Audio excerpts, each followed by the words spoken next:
Bueno, bienvenidos a la siguiente clase de Química General 1. En este tema lo que vamos a trabajar es básicamente nomenclatura, análisis dimensional, cifras significativas y vamos a ver unas pequeñas aplicaciones de todo lo que vamos a ver en lo que es la determinación de la fórmula empírica y molecular. Y para cerrar, vamos a cerrar con un poquito de teoría que a veces sale en los exámenes, que es sobre las leyes de combinación química. Primeramente, lo que les quedé debiendo de la última clase, la diferencia entre fórmula empírica y fórmula molecular.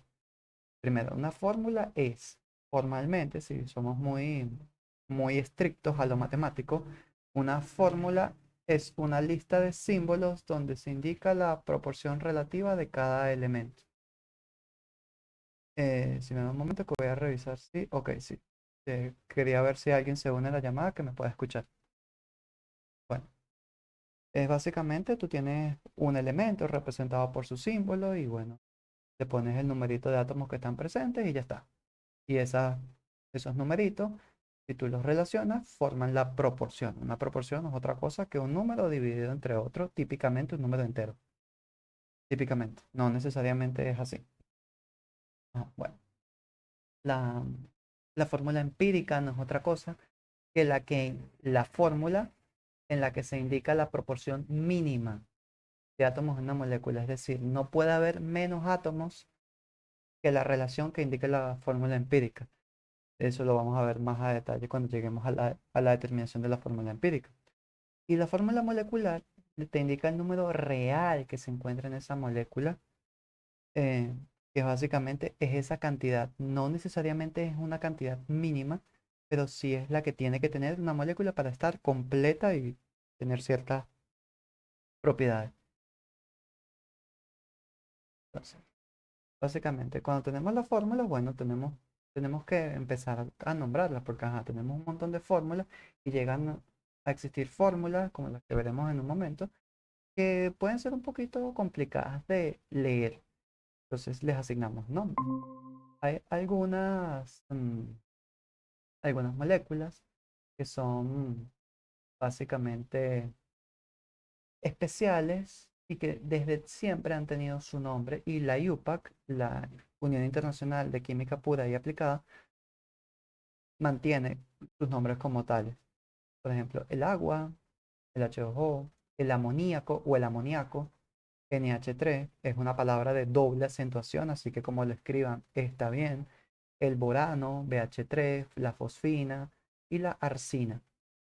Todos ellos tienen un nombre propio y así los vamos a tratar.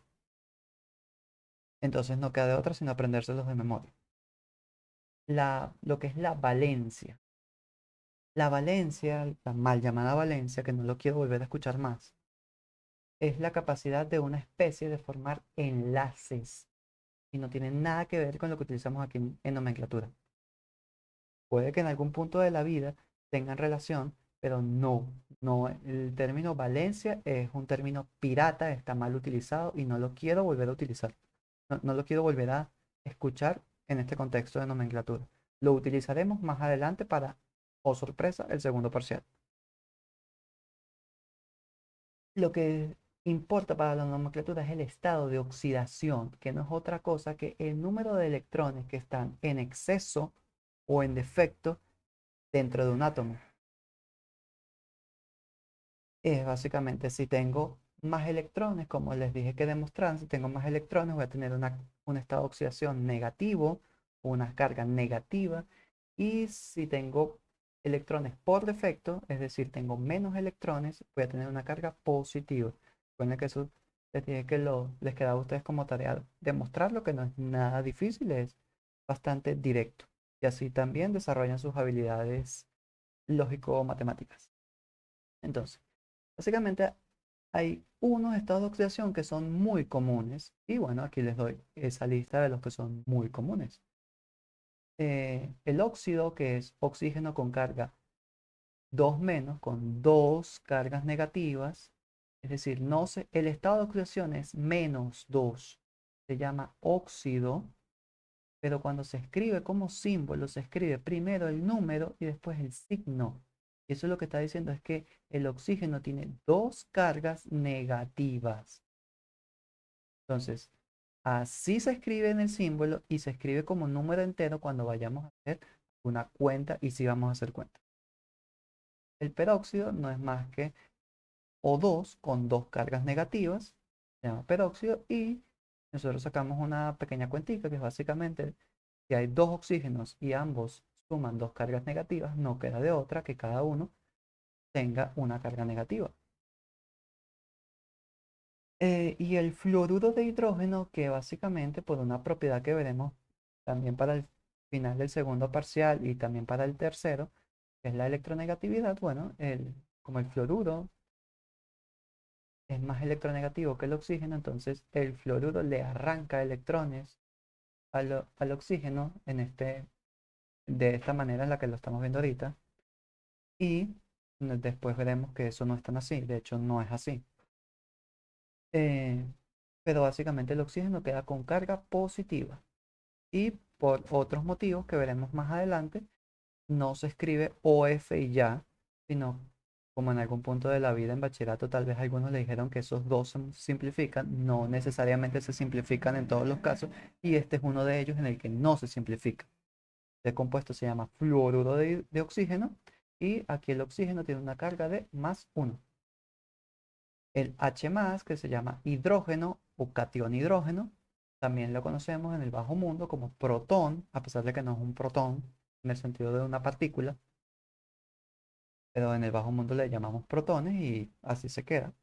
Es hidrógeno con estado de oxidación +1 y también si tiene estado de oxidación -1, se llama hidruro. Son las únicas dos estados de oxidación que puede tener el hidrógeno. Los alcalinos siempre tienen una carga positiva cuando son iones y son básicamente el litio, el sodio, el potasio, el rubidio, el cesio. Son el catión litio, el catión sodio, el catión potasio y así es sucesivamente. Y todos tienen carga +1, una carga positiva. Fíjense que cuando es una sola carga, no importa el signo, no se coloca el número, solamente se coloca el signo. Alcalino terrio, aquí hay un error, corregirlo. ¿No? Corregir aquí. Alcalino terrio eh, tiene dos cargas positivas y básicamente los alcalinos terrios, ¿quiénes son? Son el berilio, denme un poquito de tiempo a mi computadora, son el berilio, el magnesio, el calcio, el estroncio y el bario. Y todos tienen carga +2. Con el caso de los alcalinos y los alcalinoterrios, falta uno. Si revisan la tabla periódica, en los alcalinos falta el francio y en los alcalinoterrios falta el radio. Ellos no los vamos a incluir en este universo porque ellos son radioactivos y no trabajamos con elementos radioactivos aquí. No son de nuestro interés y básicamente lo que sepamos para todos los demás también se va a cumplir para ellos por el hecho de ser alcalinos o alcalinoterrios en el caso del radio. Ajá, el grupo del boro, que todos tienen carga +3 y solamente +3. Tenemos al boro, al aluminio, el galio, el indio y el talio. Y el caso particular de los aluros, que básicamente son los halógenos solitos, y eh, la convención es que cuando vemos una X, eso suele ser un halógeno solito. Fíjense que aquí no hay oxígeno, aquí ni más nada, es solamente el halógeno con una carga negativa, entonces lo llamamos fluoruro, fluoruro, bromuro, yoduro. Y fíjense que todos tienen estado de oxidación -1. ¿Cómo se calcula? Bueno, eso no viene básicamente los estados de oxidación no vienen por una epifanía, se siguen unas reglas y de esto se deriva un procedimiento algebraico.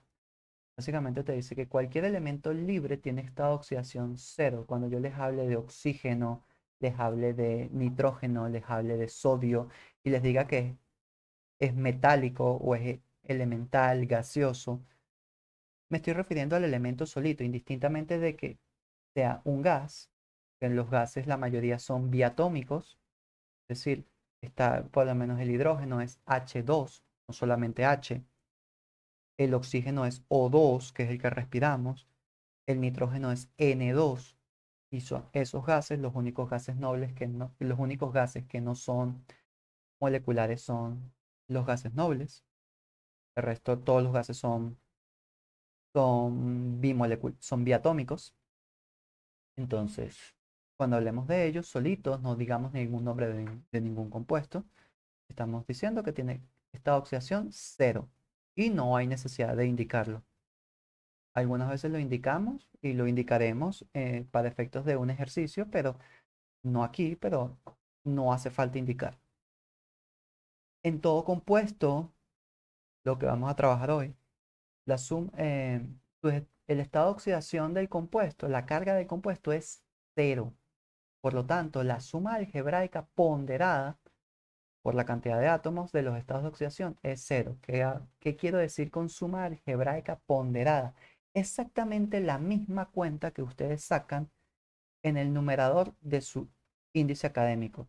Eso de crédito por nota, bueno, están calculando en ese punto la suma ponderada de sus notas y ponderada ¿por qué? Por la cantidad de créditos de las materias. Eso es la suma ponderada. Cuando se divide entre la cantidad de créditos, eso es un promedio ponderado. Pero eso es a lo que nos referimos. O sea que esa cuenta ya la han sacado en otro momento y la van a seguir sacando hasta que se gradúen. Esperemos que sea en el futuro cercano. En el caso de los iones, la suma algebraica ponderada otra vez por la cantidad de átomos, es decir, la misma cuenta, esta vez es igual a la carga que tiene el ion. Fíjense que si es un ion tiene carga eléctrica y la carga eléctrica viene de los estados de oxidación. Punto. Entonces tenemos aquí estos compuestos. Fíjense que lo coloqué en verde, espero que se vea bien, para indicar de dónde sale el estado de oxidación de cada uno. El estado de oxidación del potasio, lo vimos en la lámina pasada, es 1. Desconozco el del platino, típicamente.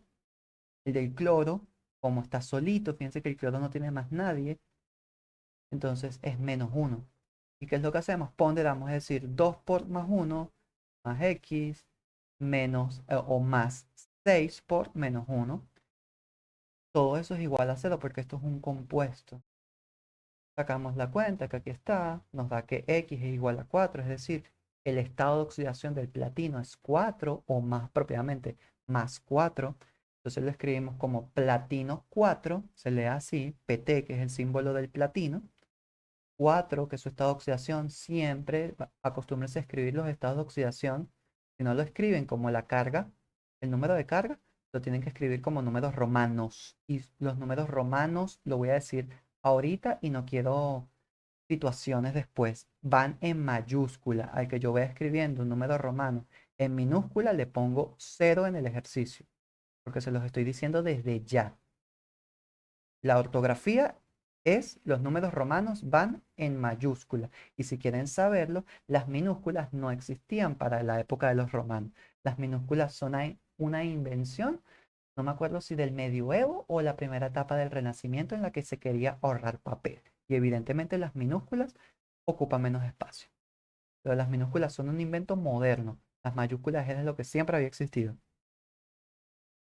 Si quieren saber cómo se llama este compuesto, que ojo, este tipo de cosas no se las pregunto, porque esto es un compuesto de coordinación.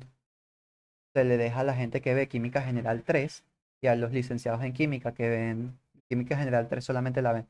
Los licenciados en Química y los ingenieros químicos. Los ingenieros llegan hasta ahí, pero los licenciados vuelven a ver esta nomenclatura en la cadena de química inorgánica. Entonces, esto se llama hexacloro porque hay 6 cloros. Platinato, se llama platinato porque es de platino. Toda esta cosa que está dentro de los corchetes tiene carga negativa. Pueden sacar la cuenta manteniendo solamente la X y el -1 para que vean que esto tiene carga -2, que corresponde con los dos potasios. Platinato 4 porque el estado de oxidación del platino es 4 de potasio. Se llama así. No se los voy a preguntar, pero si quieren saber de dónde sale, sale de ahí. Y esta especie que se llama dicromato, que esta sí se la tienen que aprender de memoria porque se las voy a preguntar en más de una ocasión, no como para que la nombren, sino porque el compuesto va a aparecer eventualmente en los ejercicios ajuste de ecuaciones, va a aparecer en estequiometría, y entonces de ahí no se van a salvar. Entonces, el dicromato sí se lo tienen que aprender y se llama así, dicromato. ¿Por qué? Porque tiene 2 cromos y 7 oxígenos. Punto. Entonces, la misma historia. Yo sé que el oxígeno siempre tiene carga -2, siempre. Básicamente el oxígeno, su forma más estable es como óxido. Y entonces el cromo desconozco, entonces sería 2 por X más 7 por -2, todo esto es igual a -2, que es la carga del dicromato. Sacan la cuenta y les da que el estado de oxidación del cromo es 6. Entonces se escribe cromo 6 en números romanos o cromo 6 más, cromo con 6 cargas positivas. Básicamente se pega a tantos oxígenos porque tener 6 cargas positivas es demasiado para un núcleo metálico. Entonces eso se tiene que estabilizar con oxígenos. Por eso es que existen los aniones con oxígeno. Las normas de la nomenclatura tradicional, aquí las tienen que copiarlas, y así como copiaron estas normas para el estado de oxidación, esto tiene que estar copiado, no pegado, ni creen que siempre van a tener las diapositivas, se los estoy diciendo, esto tiene que estar en su cuaderno, porque lo voy a preguntar en clase en más de una ocasión y tengo muy poca paciencia para cuando yo pregunto algo que debería estar anotado y cuando está anotado también debería estar en su mente. Porque si lo copiaron y estaban prestando atención cuando estaban copiando, eso debería haber quedado algo en su memoria. No todo, evidentemente, porque tampoco son computadoras, pero sí debería quedar algo. Por lo menos la ubicación de dónde lo anotaron. Entonces, lo estoy advirtiendo desde ya. Todo esto va copiado, básicamente. Vamos a empezar por la nomenclatura tradicional. Ojo, la nomenclatura tradicional se ve muy chévere, es la que todo el mundo quiere enseñar, la que el mundo se acostumbra, pero la nomenclatura tradicional tiene dificultades y las vamos a ver. Fíjense, la nomenclatura tradicional, la primera cosa que nos exige es que nos sepamos todos los estados de oxidación de un elemento. Porque yo tengo que preguntar, ¿tiene un solo estado de oxidación? Si lo tiene, entonces usamos nada más el nombre, no le hacemos nada al nombre. Si tiene 2 estados de oxidación, entonces tenemos que ponerle sufijos oso e ico en función de si estamos trabajando con el menor de los estados o con el mayor. En este caso, de estados de oxidación positivos, mosca. Los estados de oxidación negativos no entran en este cuento. Y si son 3 o 4 estados de oxidación, se utiliza los prefijos hipo o per para el mínimo y el máximo. Y en el medio seguimos utilizando oso e ico. Hipo, oso, como prefijos y sufijos para el mínimo. Solo oso sin prefijo para el siguiente. El siguiente sería solamente el sufijo ico. Y el máximo de los estados de oxidación tendría el prefijo per y el sufijo ico. Ojo, si no lo saben, se los explico. Prefijo significa que va antes de la palabra, de la raíz de la palabra, y el sufijo significa que va al final. O sea, yo estoy hablando de todo esto porque asumo que todos pasamos por bachillerato, indistintamente de cómo haya sido bachillerato. Si no se acuerdan o no se los dieron, es su deber en este momento repasarlo, tristemente. ¿Dónde está la dificultad aquí? Que la nomenclatura tradicional está limitada a que tener solamente 4 estados de oxidación, pero les adelanto, hay 2 elementos bastante comunes en la industria, de hecho, que rompen esto. Se llaman el manganeso y el cromo. El manganeso y el cromo tienen 5 estados de oxidación. El manganeso tiene estados de oxidación 2, 3, 4, 6 y 7. Y el cromo tiene estados de oxidación eh, 2, 3, 4 y 6. Ah, no, el cromo no, me equivoqué. Cromo no. Voy a volver a repasarlo para decirlo. Pero el manganeso segurito tiene lo que les dije, 2, 3. Aunque el 3 no es muy común. 2, 3, 4, 6 y 7. Entonces, con el manganeso no podemos trabajar bien los nombres de todas sus especies. Por eso es que esta nomenclatura tiene sus problemas. No obstante, funciona bien para una buena cantidad de compuestos. Ah, el otro que tiene 5 estados de oxidación, ya me acordé, no es el cromo, es el nitrógeno. El nitrógeno tiene estados de oxidación del 1 al 5. 1, 2, 3, 4, 5, literalmente. Y de ahí viene el problema. Y de hecho, cuando les digan óxido nítrico u óxido nitroso, y muy probablemente haremos unas cuentas que nos enseñaron en bachillerato a todos, incluido a mí, pero cuando uno busca en realidad las fichas de seguridad de todos los óxidos de nitrógeno, uno se da cuenta que el óxido nítrico y el óxido nitroso no son los que nos enseñaron, son otros que no tienen nada que ver con lo que nosotros nos enseñaron. Después eventualmente lo mencionaré cuando salga. Ok, eso es lo más importante con la nomenclatura tradicional. Lo demás son situaciones. Fíjate, porque si son sales, no vamos a utilizar oso ni ico.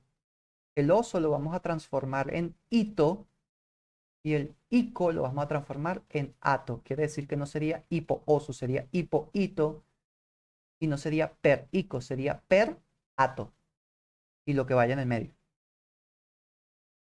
Los aniones monoatómicos son el hidruro, el carburo, el nitruro, fluoruro, fosfuro, sulfuro, cloruro, arsenuro, bromuro y yoduro. Fíjense que todos utilizan el sufijo uro, a menos que mosca, a menos que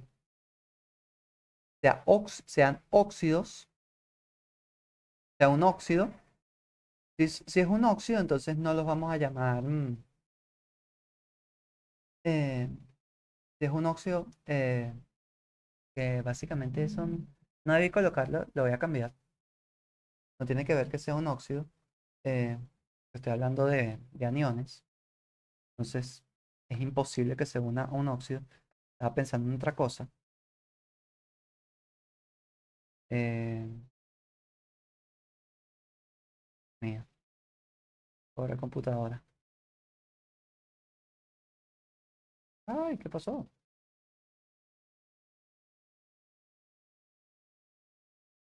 Esto del Meet está acabando con mi. Y grabar está acabando con la pobre RAM de mi computadora. Esperar a que reaccione. Dale, pues. Ah, para moverte se está mandado a hacer, ¿no? Bueno, básicamente sigo explicando mientras esperamos. Básicamente, si se unen a protones, es decir, si la carga positiva viene de hidrógeno y, y ese y es importante, por eso lo puse en negrita, en rojo y subrayado, básicamente ya no se utiliza uro, se utiliza el sufijo hídrico. Ajá, y aquí me faltó un paréntesis. Entonces, porque básicamente se van a llamar ácidos clorhídrico, yodhídrico, em, clorhídrico, yodhídrico. En el caso del hidruro con un protón, no es otra cosa que hidrógeno molecular. Y hay otros elementos aquí que me faltó, de hecho. Eh, ajá, pero lo voy escribiendo mientras voy leyendo esto. Las excepciones a esta regla de que sean monoatómicos, es decir, un solo átomo, fíjense que todos tienen un solo átomo, y que no utilicen ni no utilicen hídrico cuando se unen con hidrógeno, es el metano, básicamente. El metano, el agua, el amoníaco, la fosfina y la arsina. ¿Ya? Ah, bueno, y en el caso el agua aparece aquí porque el anión es el anión óxido. El óxido tiene su nombre propio. Entonces, los aniones con nombre propio son el hidróxido, el peróxido, como ya se los había mencionado, la sida, el cianuro, y vamos a ponerle otros dos, el cianato, CNO menos, y el tiocianato, que básicamente es eh, SCN.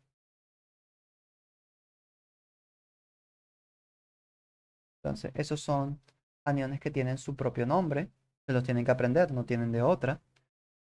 En algunos, en algunos casos puede ser necesario utilizar los pronombres griegos que dan información de la cantidad, de la multiplicidad, que son mono para uno, di, no bi, con b no, di, que es para dos, tri, tetra, y ahí están el resto. Básicamente, a partir de 5 es penta, hexa, hepta. Si se saben los polígonos, se saben los pronombres, básicamente. Nunca tenemos necesidad de llegar a tanto. O sea, es muy raro, muy, muy raro que lleguemos a números tan elevados. Y cuando estamos con números elevados, típicamente nos salimos de la química, de la química inorgánica como la vamos a ver en química general. Ajá. Y algunos aniones pueden tener hidrógenos en su fórmula. Esos aniones se llaman como hidrógeno anión. Y ese anión no son cualquiera, son los que voy a mencionar: carbonato, sulfato, fosfato y sulfuro. Por lo tanto, se llaman hidrógeno carbonato, hidrógeno sulfato, hidrógeno fosfato e hidrógeno sulfuro. Y si no les gusta ese nombre porque es muy largo, también lo pueden llamar como carbonato, sulfato, fosfato y sulfuro ácidos. En el caso particular del fosfato hay de dos tipos. Hay el fosfato monoácido y hay el sulfato diácido. Entonces, eh, ustedes lo desarrollan más por su cuenta. Hay tablas periódicas que lo traen en, en el reverso. Ojo que no pueden usar esa tabla periódica. Todas las tablas periódicas que van a utilizar se las voy a dar yo y solamente yo. ¿Estamos claros? O sea, ustedes lo pueden utilizar, pero yo les recomiendo que se aprendan sus aniones si no quieren estar sufriendo, porque la tabla y también los estados de oxidación sí van a depender de la nomenclatura tradicional. Porque si no, en la tabla periódica que yo les doy, no hay nombres de aniones, no hay nombres de cationes, que por cierto me faltó mencionarles uno, pero eventualmente va a salir, que es el amonio. Entonces, y tampoco hay en la tabla periódica, hay estados de oxidación. O sea que van a tener que tenerlos en su mente si quieren depender de la nomenclatura tradicional. También está la nomenclatura sistemática, que también se conoce como nomenclatura UPAC o nomenclatura Stock. Esta nomenclatura no tiene las restricciones que tiene la nomenclatura tradicional. Lo único que necesitan es calcular el estado de oxidación, porque siempre lo tienen que reportar en números romanos. Y vuelvo y repito, el número romano no va en minúscula. El que vea poniendo números romanos en minúscula, le voy a poner cero. Y cuidado si no le coloco cero en todo, porque lo estoy advirtiendo desde ya y me choca tener que repetir este tipo de instrucciones. Estoy diciendo mayúsculas, no estoy diciendo que construyan un reactor eh, de ciertas condiciones. No le estoy pidiendo algo que es de cuarto año de ingeniería química. Le estoy pidiendo algo bastante sencillo, mayúsculas y minúsculas. Cuando la especie forma un catión, utilizamos el nombre del metal o del elemento central, porque no necesariamente es un metal, que es básicamente lo que hicimos con la especie que tenía el platino. Solamente que si el platino hubiera tenido carga positiva, eh, em, por ejemplo, imagínense que en vez de cloro hayamos tenido la misma cantidad de aguas. Eso se llama hexaacuaplatino 4. Es la misma especie, solamente cambian el cloro por agua entre paréntesis y le ponen el 6 afuera. Entonces se llama hexaacuo, para decir que es agua, platino 4. Eso es lo que hubieran puesto. Punto. No tienen que preocuparse por más nada. Eh, aquí en el ejemplo ya vamos a ver qué pasa cuando no es un metal. que no cambia nada para este cuento. Y cuando la especie forma un anión, como en el caso que les mostré, entonces se coloca el sufijo ato. Entonces no se llama platino, se llama platinato. Y siempre, siempre, siempre se debe indicar el estado de oxidación del metal o del átomo central. Sea una especie aniónica o sea una especie catiónica. Siempre. Si hay más de una especie con el mismo estado de oxidación, se usan los prefijos griegos si son especies simples, o los prefijos bis para dos, tris para tres, tetraquis con Q. En algunos casos los van a conseguir con K, pero está bien escrito en inglés. En castellano nosotros utilizamos la Q. O sea, si somos puritanos del lenguaje, de todas maneras, difícilmente a eso le voy a prestar atención, porque lo que me interesa es que sepan decidir si el prefijo es de especies complejas o de especies simples. ¿Y qué es complejo y qué es simple? Lo van a saber por la cantidad de cosas que tiene el nombre de la especie. Entonces, vamos a ver dos ejemplos sencillitos. El CCl4 se llama cloruro carbónico. ¿Por qué? Porque el carbono tiene solamente dos estados de oxidación, que son 2 y 4, y cuando es positivo, evidentemente. Y básicamente aquí está utilizando el estado de oxidación 4. Entonces, es carbónico. Como yo sé que está en oxidación 4, entonces yo puedo decir nada más cloruro de carbono y yo sé que es 4. Y fíjense, cloruro de carbono 4, o como se conoce en el bajo mundo, se llama tetracloruro de carbono. Este nombre es una nomenclatura que se llama nomenclatura estequiométrica, porque básicamente lo que hace es decirte cuánto hay de cada especie, pero lamentablemente, este tipo de nomenclatura tiene la limitación de que si el compuesto es muy grande, ya no sirve. Entonces, está limitado típicamente a compuestos binarios, compuestos que tienen nada más dos elementos, típicamente. Hay sus excepciones por ahí, pero típicamente está limitada. Está mucho más limitada que la tradicional y por eso ni siquiera me voy a molestar en decírselo. Ustedes las pueden investigar y las pueden trabajar si quieren, pero yo no se las voy a preguntar. De hecho, lo que les voy a preguntar, lo único que les voy a exigir es que se casen con un solo sistema de nomenclatura. Óigase bien lo que estoy diciendo. Indistintamente de lo que aparece en la guía, de que nómbrelo por tal sistema o por otro, eso a mí no me interesa.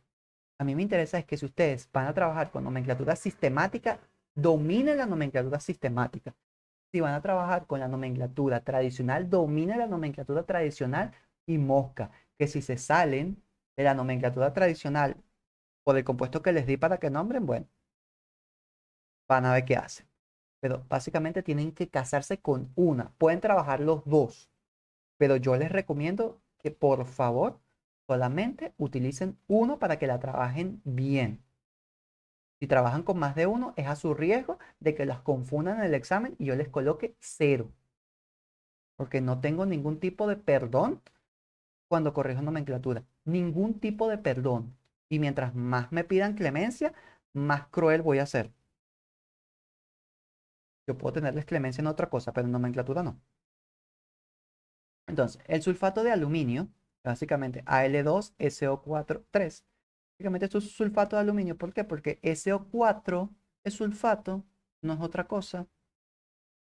Y al aluminio nada más tiene un solo estado de oxidación, así que solamente es sulfato de aluminio. Y ya, no existe no existe otra especie de aluminio. Por lo menos no aquí. Y difícilmente la van a encontrar en otro lado también. Es sulfato de aluminio y se acabó. Es un compuesto ternario porque tengo tres elementos. Entonces no me sirve la estequiométrica. Pero sí me sirve la sistemática. ¿Por qué? Porque tengo tres sulfatos. Entonces yo pongo tris y va a ser tris. ¿Por qué? Porque es tetraoxo sulfato, porque no se dice azufrato, se dice sulfato porque viene de sulfurum. Entonces cambia ese urum por ato. 6 porque el estado de oxidación del azufre aquí es 6. A ustedes les queda de tarea verificarlo, que no les estoy diciendo mentiras, que no me estoy equivocando. Ustedes tienen que verificar que no me equivoque. porque yo puedo cometer errores, la verdad. Y en más de una clase he cometido errores y al final es que me dicen o que yo me doy cuenta que me equivoqué después de varias semanas que cometí un error. Ya depende de ustedes que yo no me equivoque y les diga mentiras que después los afecten en el examen. De dialuminio lo coloco entre corchetes porque es opcional, no tienen por qué colocarlo si no quieren. O sea, para que la cuenta D, para que esto sea un compuesto y no sea una especie aniónica, no les va a quedar de otra que tener dos aluminios. No les queda. Pero entonces es opcional, por eso lo indico aquí entre corchetes.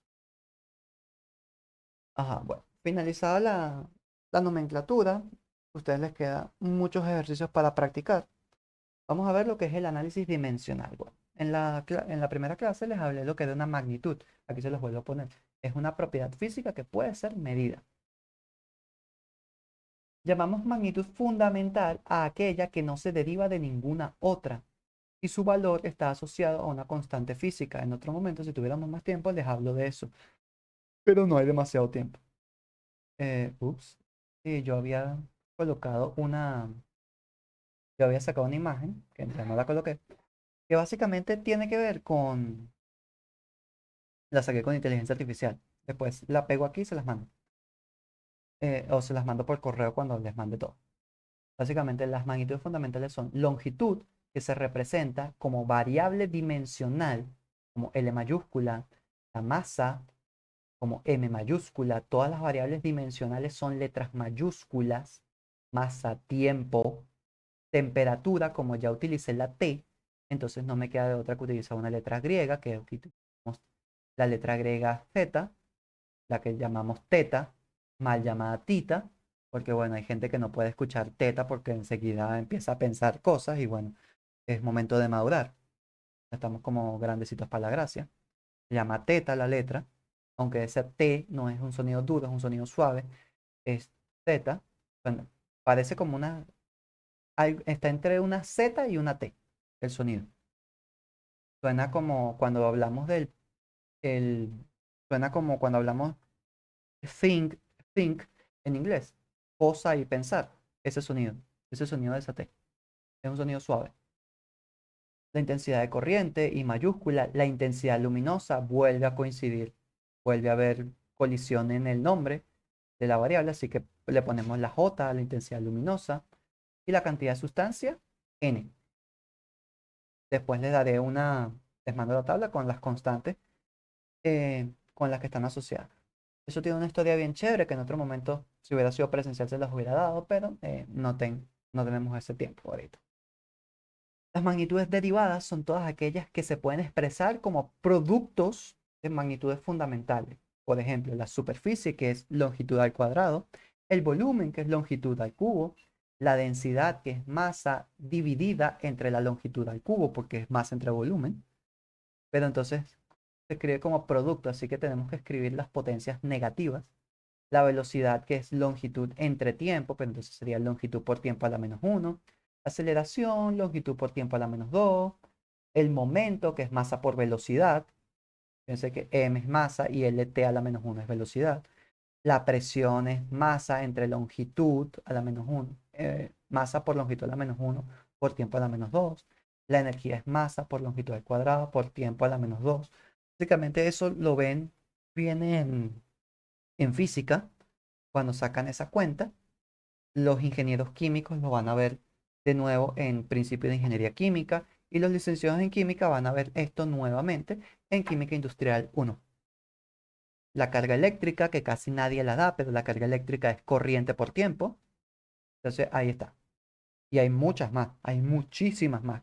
Casi cualquier cosa que ustedes midan en la calle es una magnitud derivada, porque las únicas fundamentales son las 7 que mencioné antes. Entonces, ¿qué es importante de esto?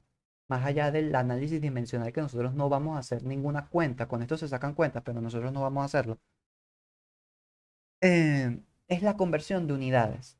Yo me voy a enfocar aquí en este momento en explicar lo que es la conversión de unidades de temperatura, que es las que no se tocan en física. En algún punto de la vida ustedes tuvieron que haber hecho transformaciones de unidades en bachillerato, eso estoy seguro, indistintamente de que les hayan dado las materias o no. En algún punto de la vida hicieron conversiones de unidades. Pero de temperatura no necesariamente las hicieron, así que en esa es la que me voy a enfocar. Básicamente, eh, la temperatura puede venir como una escala relativa, como que en eso entonces llamamos a las unidades como grados, y tenemos de dos tipos, Fahrenheit y tenemos los grados Celsius o los grados centígrados. Básicamente, Fahrenheit y Celsius lo que hicieron fue agarrar el agua, le asignaron al punto de fusión, el punto de ebullición, unos valores, que en el caso del agua, todos conocemos los en grados centígrados es 0 y 100. Y para la escala en Fahrenheit, el punto de fusión es 32 y el punto de ebullición es 212. Ellos dividieron la escala, Fahrenheit la dividió en 180 y, bueno, la dividieron en números decimales, o sea que son divisiones de 10 para cada unidad. Pero la distancia no es la misma y de aquí sale ese 9, es en 9 quintos, que 9 quintos en el caso del Fahrenheit, de Celsius a Fahrenheit, y 5 novenos en el caso de Fahrenheit a Celsius. ¿Cómo demuestran ustedes esto para los que no han pasado mate todavía? Con con los valores que les di de los puntos de congelación del agua en Fahrenheit y en Celsius, se halla la ecuación de una recta. Fíjense que esto que ven acá, la de Fahrenheit a Celsius, es una ecuación punto pendiente. Esta es la pendiente, este es un punto, porque el punto es 32,0. Y esta es una ecuación canónica, la de Celsius a Fahrenheit, porque tiene y igual a la pendiente por x más b. Entonces, hallen la ecuación de esa recta. Y demuestren que eso que está ahí está bien. Y les sirve para practicar para el primer parcial de mate.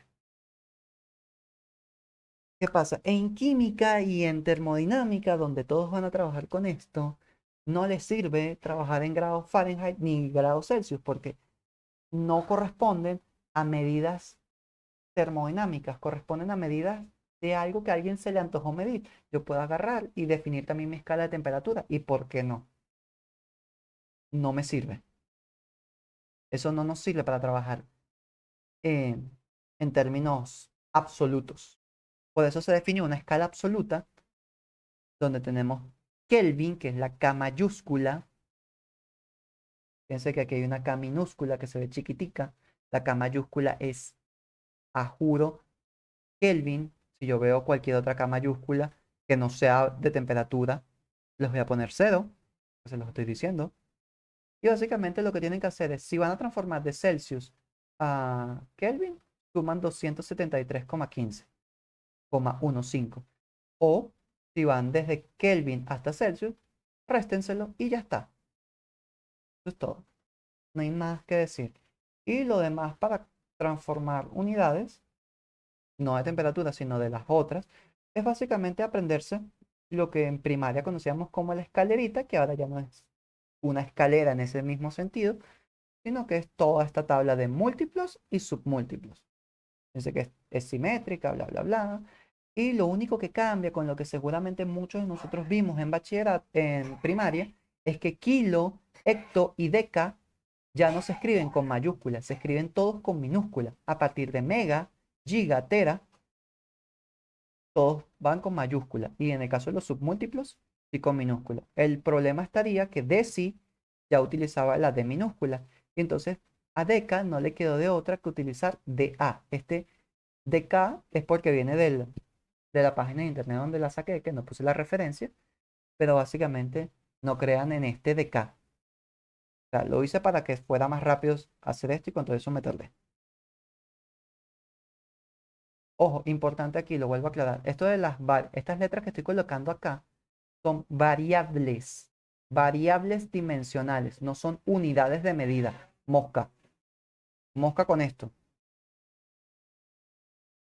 Ajá, chévere. Ajá, cifras significativas. Básicamente, nosotros vamos a hacer muchísimas medidas, indistintamente de la carrera en la que ustedes estén, ya que hay 6 carreras. Cuidado si no más, que tengamos a algún invitado. que necesitaba llenar los créditos. Todos van a ser medidas y todos necesitan reportar los resultados de sus medidas. Pero resulta ser que a veces los resultados que ustedes reportan vienen de sacar cuentas y la calculadora nos da cualquier cantidad de números. No podemos reportarlos todos. ¿Por qué? Porque no tienen sentido. Y ya vamos a ver por qué. Fíjense, es lo mismo que yo diga 210 milímetros a que yo diga 210,0 milímetros. Eh, Fíjense dónde van a venir las diferencias, de dónde me saqué yo esas cantidades. Bueno, 210 milímetros no es otra cosa que 21 centímetros y es algo que yo puedo hacer con una regla estándar de 30 centímetros, normalito. Y lo mínimo que yo puedo medir con una regla de 30 centímetros es 1 milímetro, que es su apreciación. Pero 210,0 milímetros estoy midiendo con 0,1 milímetros. Yo no puedo medir eso con una regla. Pero sí lo puedo medir con un vernier o con un tornillo micrométrico. Son instrumentos de medición bastante precisos. No la cosa más precisa que tenemos para medir longitudes, pero sí son bastante precisos y en mecánica se utilizan bastante. Entonces, numéricamente, 210 es lo mismo que 210,0. Si no entramos en detalles propios del álgebra, pero en términos de precisión no son iguales. De hecho, 210,0 es mucho mejor que 210. ¿Por qué? Porque tengo menor incertidumbre. Resulta ser que cuando yo mido, yo no sé si este es 210 o es 209 o es 211. Yo puedo medir varias veces y me puede dar 209, en otras 211.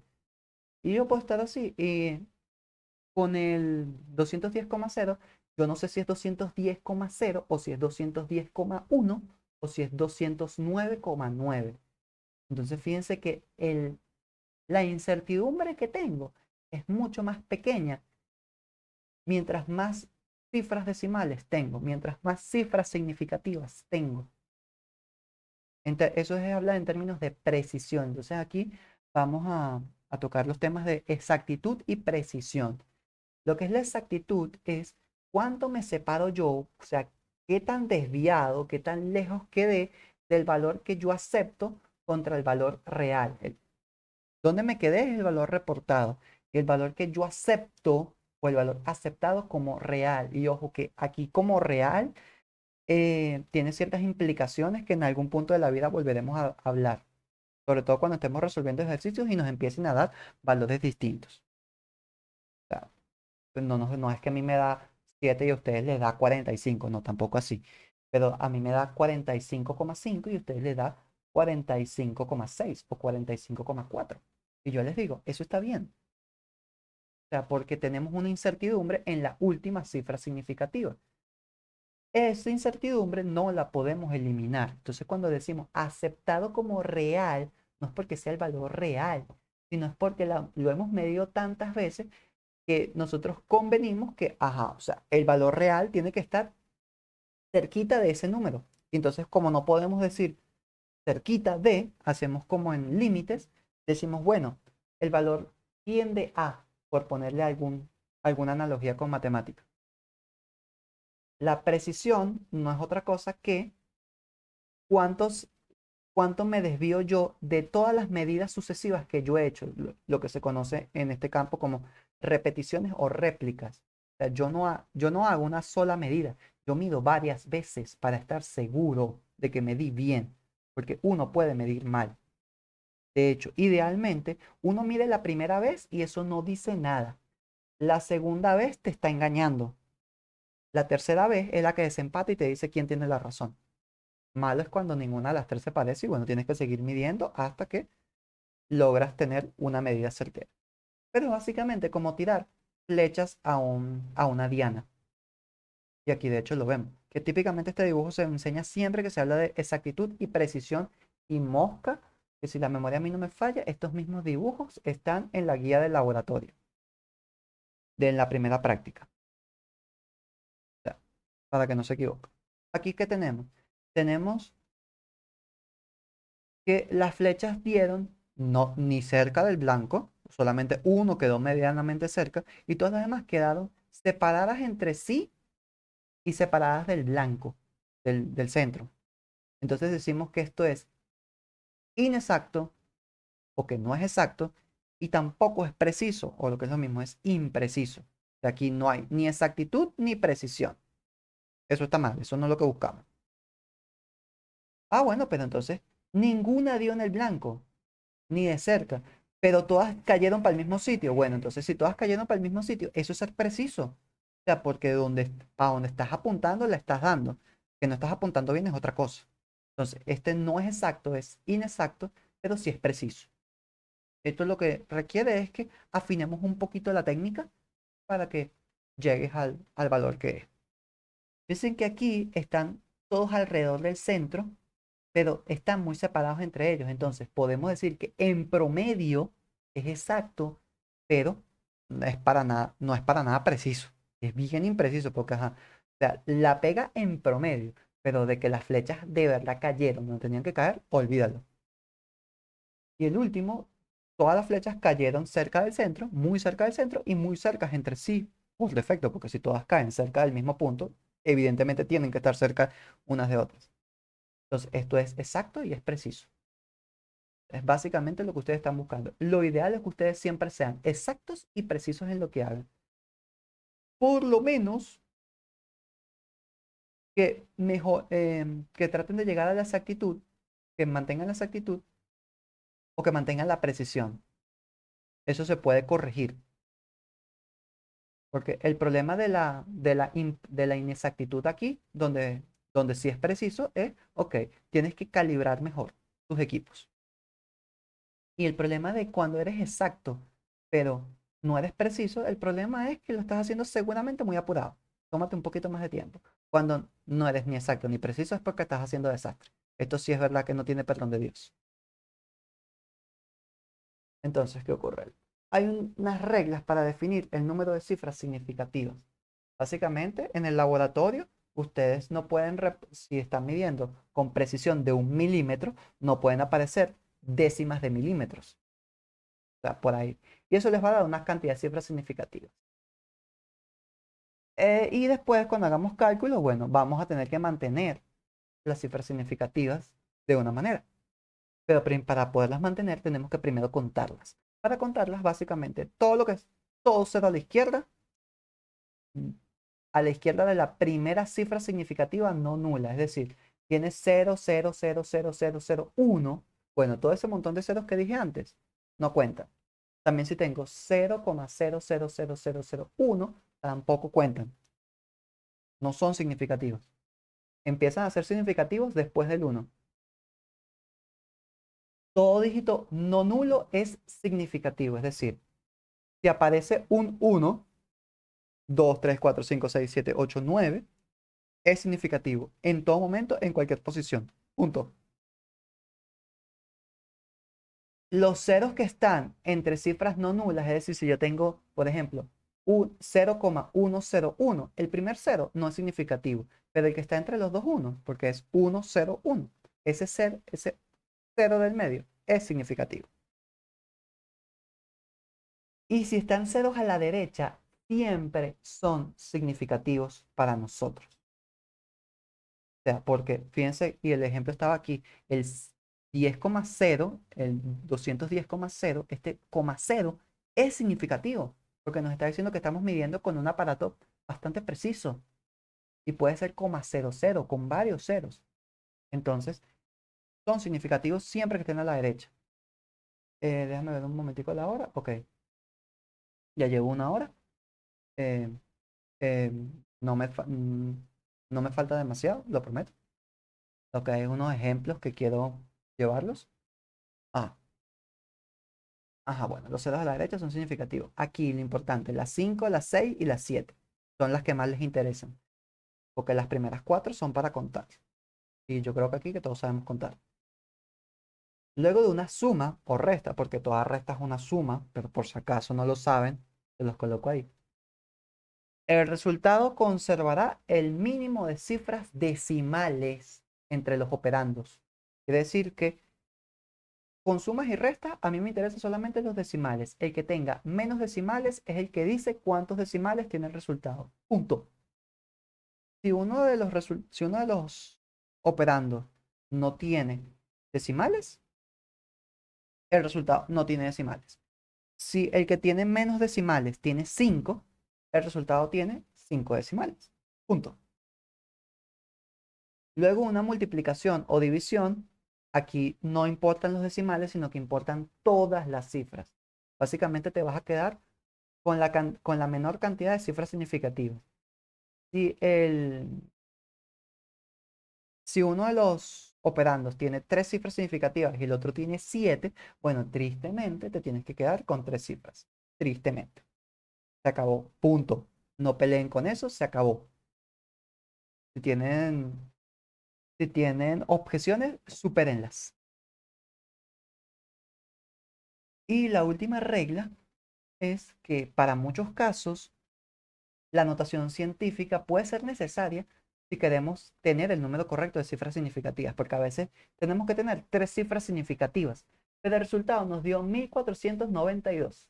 1492 tiene 4 cifras significativas, pero el resultado tiene que tener 3. Entonces se escribe como 1,49 por 10 a la 3. O sea, ese último 2 no es significativo. Me lo vuelo y para no ponerle un 0, porque es un 0 a la derecha, es significativo, tengo que poner notación científica. Punto. Ajá, bueno. Y vamos a trabajar con la cifra significativa ahorita con estos resultados, con estas cuentas. Vamos a hablar aquí de lo que es la composición porcentual. Yo sé que se ve como medio cargadita la nave, pero vamos de a poquito. ¿Te acuerdas de la unidad de masa atómica que es U o mu o Dalton? La misma gracia. Ojo, Dalton, a pesar de ser un apellido, cuando me refiero a Dalton como una unidad de medida, se escribe en minúscula. Dalton, apellido, en mayúscula. Dalton, unidad de medida, minúscula. Mosca. Por lecciones de ortografía express.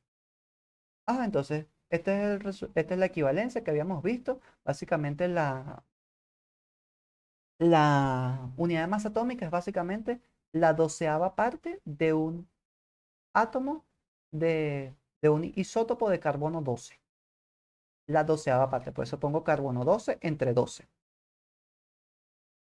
Y asumiendo que protones y neutrones pesan lo mismo, que no es así, pero ajá, nos hacemos lo de la vista gorda. Y equivale a esto, yo les había puesto en la clase que es por 10 a la menos 27, pero estaba en kilogramos. Esto ahora está en gramos.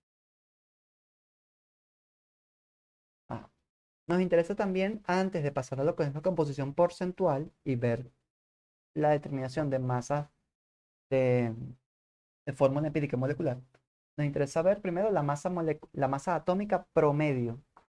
La masa atómica promedio no es otra cosa que la suma, para los que no han pasado mate y por tanto no han llegado a mate 2, esta letra que parece una E, primero no es una E, es la letra sigma mayúscula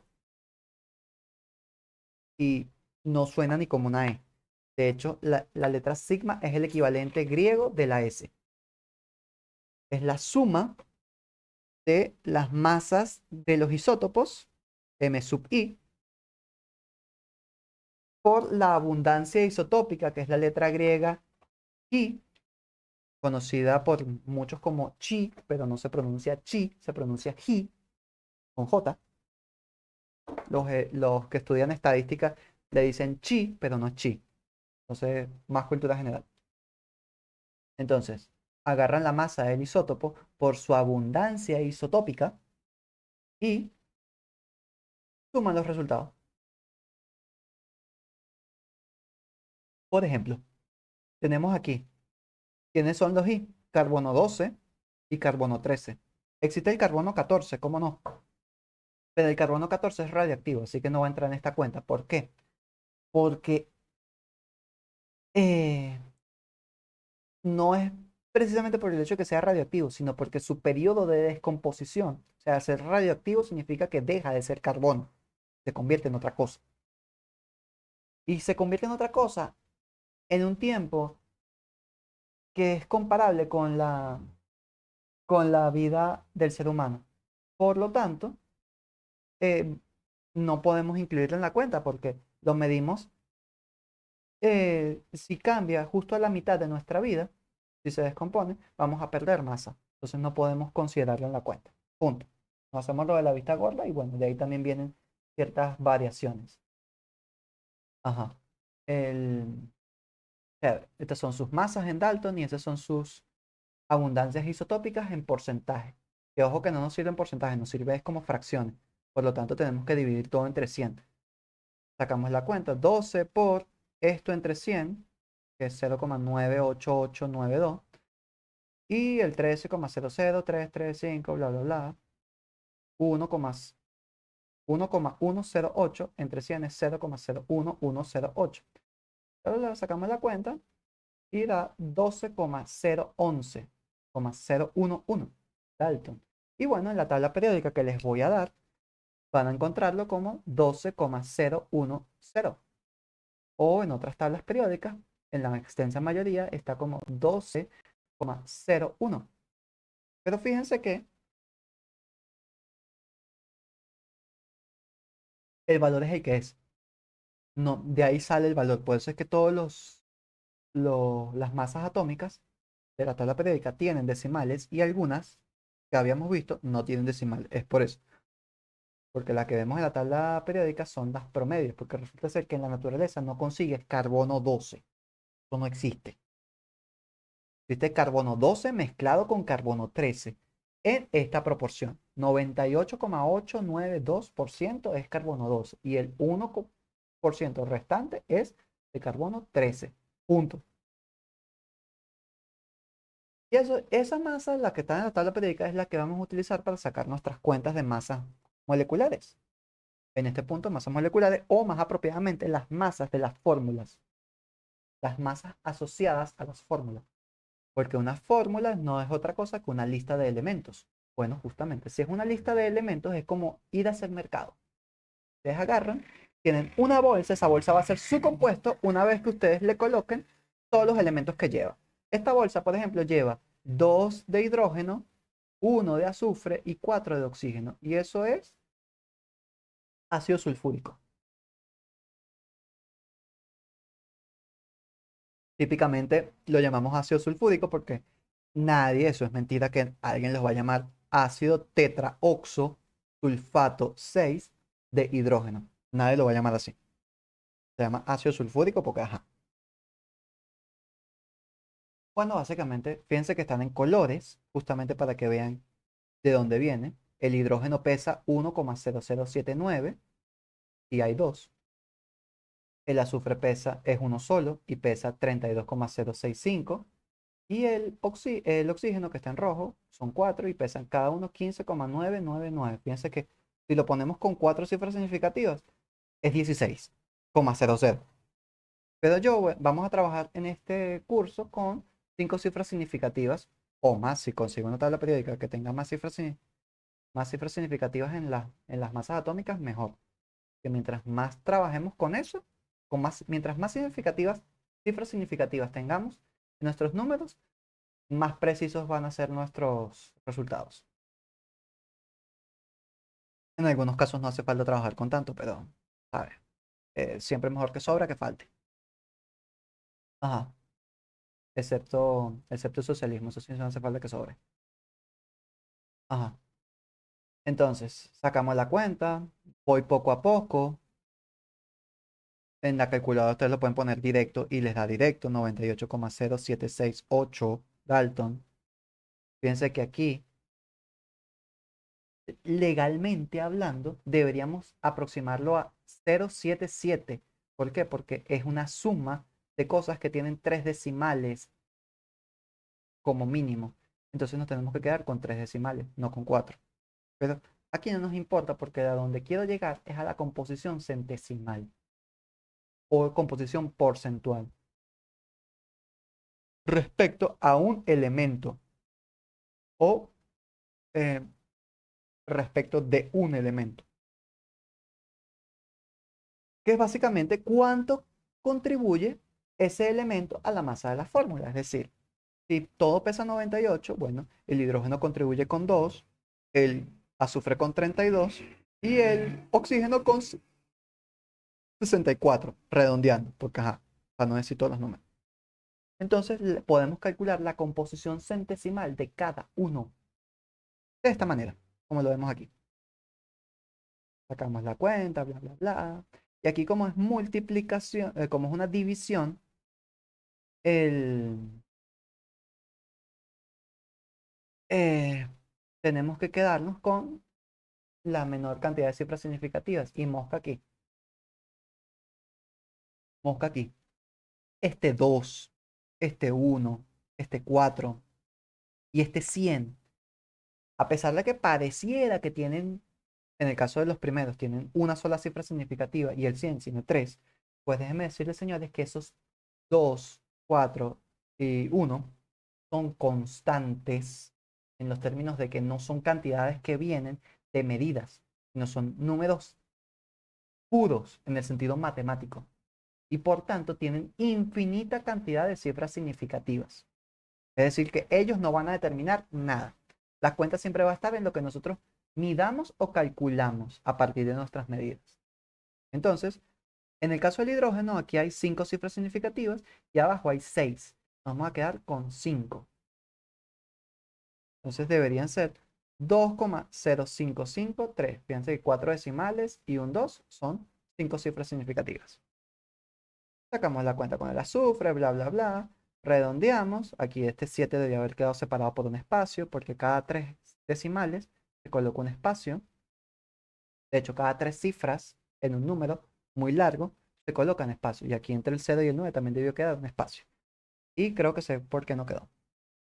Creo que ya recuerdo por qué no quedó. Cuando hice estas imágenes. Igual con el azufre, fíjense que todo el oxígeno está en rojo, todo el hidrógeno está en azul y el azufre está en amarillo, que está resaltado en negro es porque el amarillo sobre un fondo blanco no se ve. Es demasiado chillón y nuestro ojo de verdad que no es capaz de procesarlo, por lo menos no eficientemente. Por eso le puse eso ahí. Pero, y esos son los colores con los que usualmente uno dibuja las moléculas en, cuando ya llegamos a dibujar las moléculas en su forma tridimensional. Ajá, bueno. Todo el cuento de la composición centesimal es para llegar a la determinación de fórmulas empíricas y moleculares. Básicamente, este es el algoritmo que tienen que seguir. Y ya, punto. ¿Cómo es un algoritmo? No se discute, no nada. Ustedes sencillamente lo copian, se lo aprenden y lo ejecutan. Se acabó. Ya, no tienen que pensar, no tienen que darse mala vida, no tienen que entender por qué es así, porque yo no les voy a pedir que me digan por qué eso es así o que lo modifiquen para que haga otra cosa. Yo no les voy a pedir eso. Yo lo que les voy a pedir es sencillamente ejecute ese algoritmo. Punto. Entonces, no se pelea con el algoritmo. Se trabaja y se acabó. Si alguno ya está en Mate 3, es la misma gracia que en Mate 3. Y si alguien ya la vio, es exactamente lo mismo que se hace en el tercer parcial de Mate 3. Seguir un algoritmo, por fastidioso que este sea. Entonces, lo primero es obtener la composición centesimal del compuesto. Cuando hablo de la composición centesimal del compuesto es obtener los porcentajes de todos sus elementos. Cuando hice aquí lo del ácido sulfúrico, básicamente obtuve la composición centesimal del ácido sulfúrico en el contexto en el que lo vamos a trabajar nosotros. Si yo digo, calcule la composición centesimal del hidrógeno en el ácido sulfúrico, es calcular solamente lo azul. Pero yo te diría, del elemento que quiero en la fórmula que lo necesito. Si no te digo, sino el compuesto, entonces tú calculas la composición en todo. Entonces, divides cada composición entre la masa atómica respectiva, porque no tiene sentido que si calculas la composición del carbono, la dividas entre algo que no sea carbono. Vas a obtener unos resultados, los vas a dividir por el mínimo entre ellos, que es lo que llamamos en algunos contextos normalizar. Si la diferencia de los resultados del paso 3 y el entero más cercano es mayor al 1%, es decir, tiene epsilon mayor que 1%, el epsilon se calcula como está aquí, se multiplican todos los resultados por un factor adecuado. No se dé mala vida por el factor adecuado porque vamos a hacer 4 ejemplos y solamente en uno lo vamos a utilizar. Y tampoco se dé mala vida por esto en los ejercicios. Siempre lo digo, pero nadie me presta atención. No sale tanto. Entonces, apréndanse todo el algoritmo. Y si en algún punto de la vida les sale este casito de que no les da mayor al 1%, yo les puedo decir cuál es el factor adecuado. Pero me interesa que se sepan todo lo demás. Y no me sirve que por esta ridiculez no me hagan lo demás. No me sirve. Ajá, entonces, si no es el caso, si no es el caso del 1%, que estamos como máximo en 1%, pueden dejarlo así. Eh, lo que hacen es usar el entero más cercano. Cuando digo el entero más cercano, básicamente es redondear. Asignar cada resultado al número de átomos de dicho elemento en la fórmula empírica. Llegamos a la fórmula empírica y si se conoce la masa molecular, entonces podemos hacer todo esto, que es calcular la masa de la fórmula empírica, dividimos masa molecular entre la masa de la fórmula empírica y redondeamos al entero más cercano. Multiplicamos cada subíndice que obtuvimos de la fórmula empírica por el resultado del paso anterior. Y los resultados que obtenemos de este penúltimo paso se lo asignamos a los elementos en la fórmula molecular. Vamos a ver el ejemplo. Fíjate. Lo más sencillo es que te dé la composición centesimal de todos o de todos menos uno. El mercurio forma un compuesto, bla, bla, bla. Aquí está. 73,9% de metal. Evidentemente es el mercurio. ¿Cuál es la fórmula empírica? Eso es todo. Como es con mercurio con cloro, es un compuesto binario. Si ya tengo la composición de metal, el resto del porcentaje tiene que ser cloro.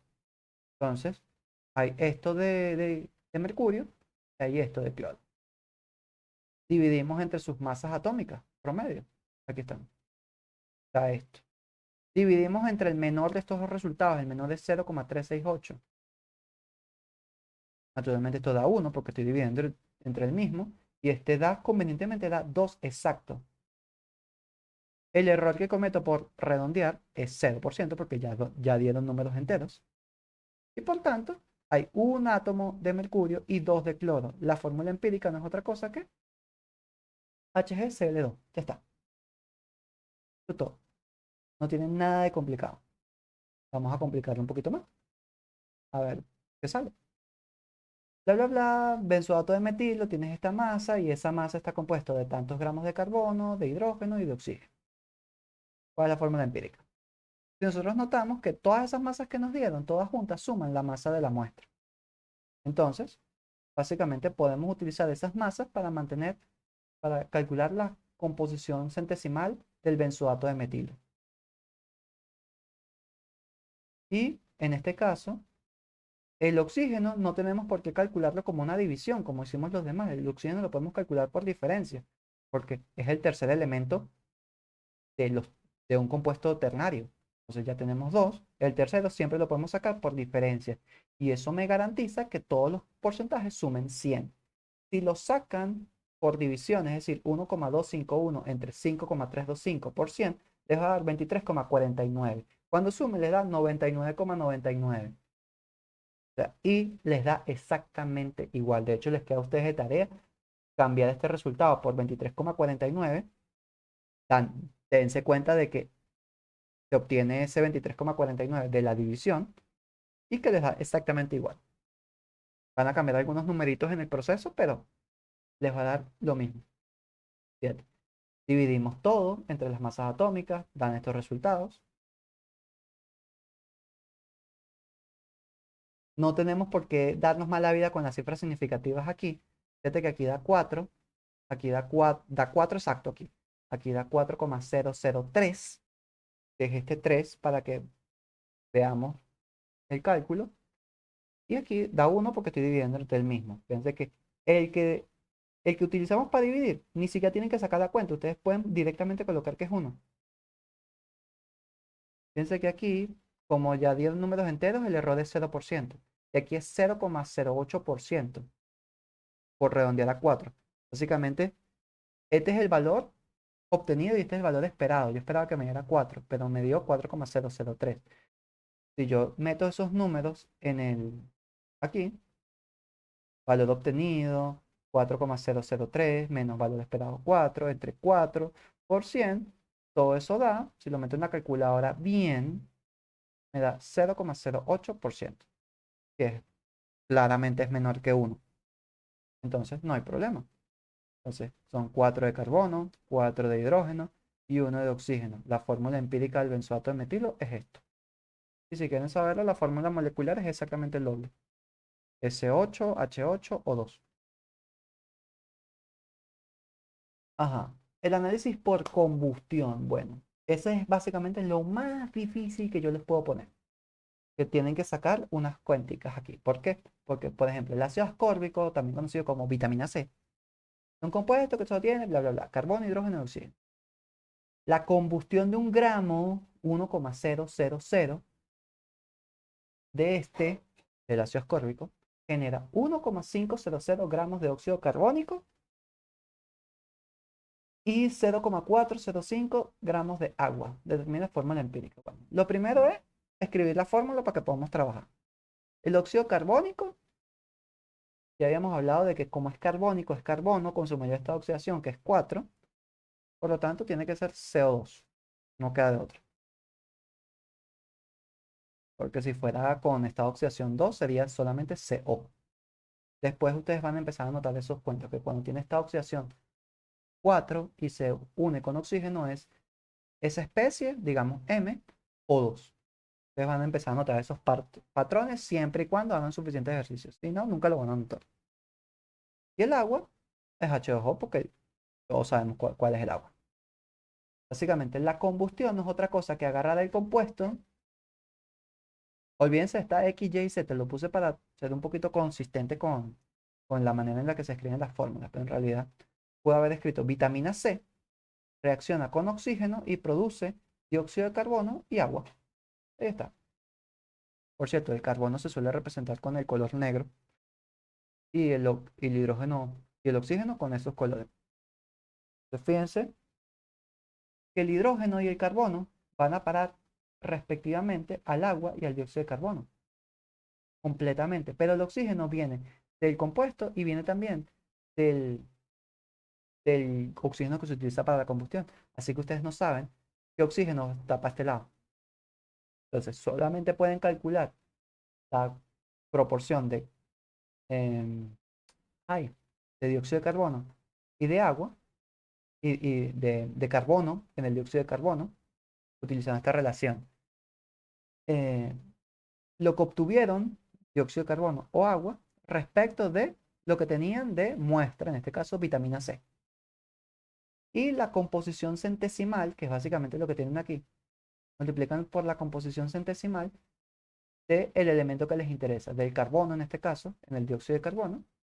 Fíjense que todo esto es la composición centesimal.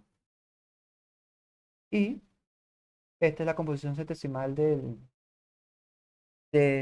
ay, aquí debería ser H2O, no H2, del hidrógeno en el agua. Sacan la cuenta y les da eso. Después veremos con estequiometría porque eso funciona así. Básicamente tenemos eso. Y el oxígeno lo sacamos por diferencia.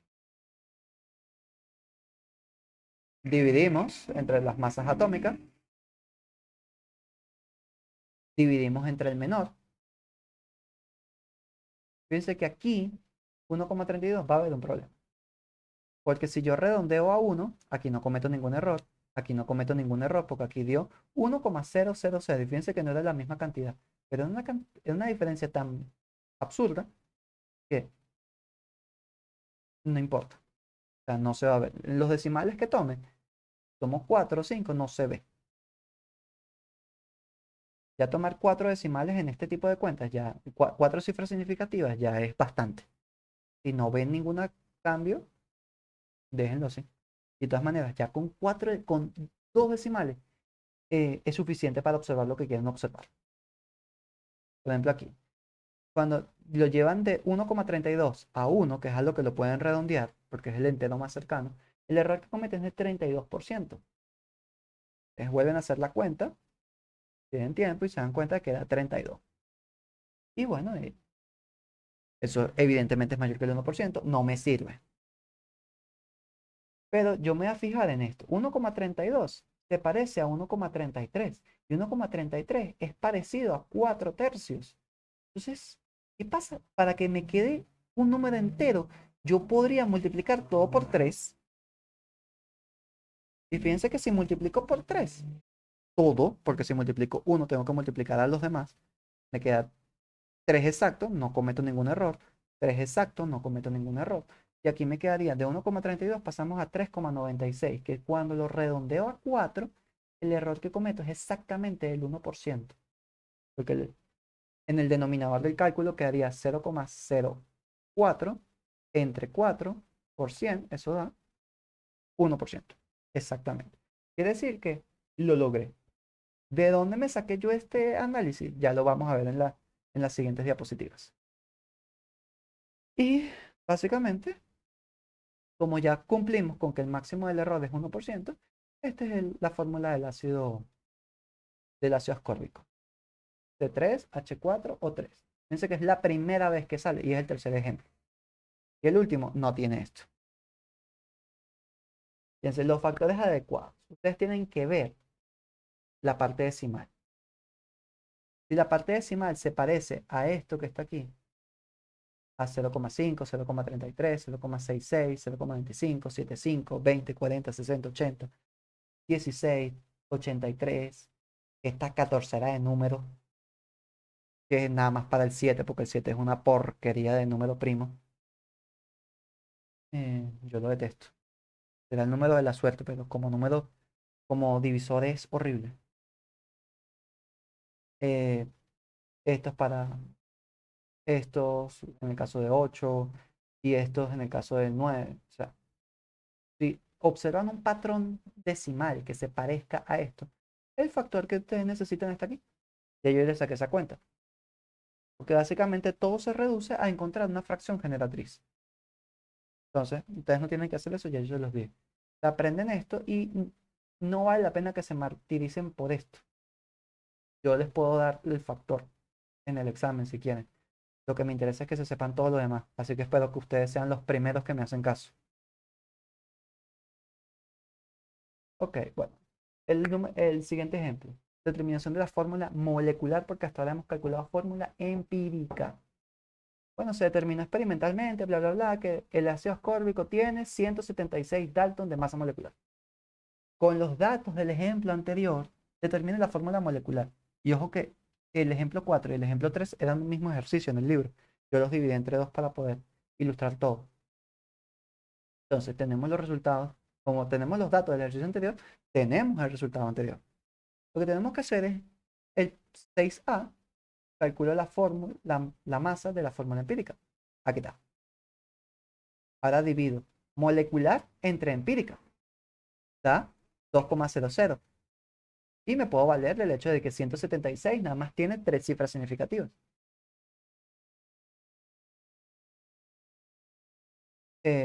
Como da 2,00, que es lo mismo que 2, multiplico todos los coeficientes que había encontrado por 2, dan estos resultados. Y esos resultados son los que van en la fórmula molecular. Y ahí está. Eso es todo. No tiene más ciencia. Entonces, esto es lo último. Ya, déjame ver qué hora es. Ok, todavía va a sobrar como media hora. Bien. Las leyes de combinación química. Básicamente son dos leyes que me interesan. Hay una tercera, pero que vamos a ver en la siguiente clase, el viernes, que espero que sea presencial. Es la ley de las proporciones definidas y la ley de las proporciones múltiples. La ley de las proporciones definidas es la más sencilla de todas, que te dice que un compuesto químico siempre tiene los mismos elementos en la misma proporción en términos de masa. Que en términos de masa te lleva a la fórmula molecular, básicamente, como vimos en los ejemplos anteriores. Todos estos ejemplos también sirven para ilustrar que la, que la ley de las proporciones definidas existe. O sea, si es ese compuesto, tiene esa fórmula y se acabó. Y todo viene a partir de su masa. Punto. Unos años después se publica la ley de proporciones múltiples que te dice cuando dos elementos, lo malo de las proporciones múltiples es que solamente aplica para dos elementos, o sea, para compuestos binarios. Dice, cuando dos elementos se combinan entre sí para formar dos o más compuestos, porque yo puedo tener el caso del nitrógeno y oxígeno. De hecho, yo puedo tener hasta 5 combinaciones posibles porque tengo 5 óxidos. Cuando se combinan entre sí de distinta manera, las proporciones en masa de un elemento que se combinan con la masa fija del otro son números enteros simples. Vamos a hacer el ejemplo sencillito con oxígeno e hidrógeno. Tengo esto para dar agua. Fíjense que la relación aquí es 8 a 1. Entonces lee 8 a 1. Y para dar agua oxigenada, o lo que es lo mismo, peróxido de hidrógeno, ustedes escriben la fórmula, se les agradece, para que se den cuenta del resultado que les va a dar. ¿Qué les dice? Bueno, el, se necesitan 16 gramos de oxígeno por cada gramo de hidrógeno, lo que te da una relación de 16 a 1. Si tú divides ambas relaciones, o sea, 16 a 1 a 8 a 1, o entre 8 a 1, te da 16 a 8, o lo que es lo mismo, 2 a 1. Así que puedes reducir la relación de, de masas del elemento que estás variando, que está variando, y obtener números enteros simples. Números enteros simples, básicamente lo que se trata es de números pequeños, no más de 4 o 5. O sea, llegar a 4 o 5 ya es como sospechoso. Y bueno, esto era todo. Entonces voy a dejar de grabar.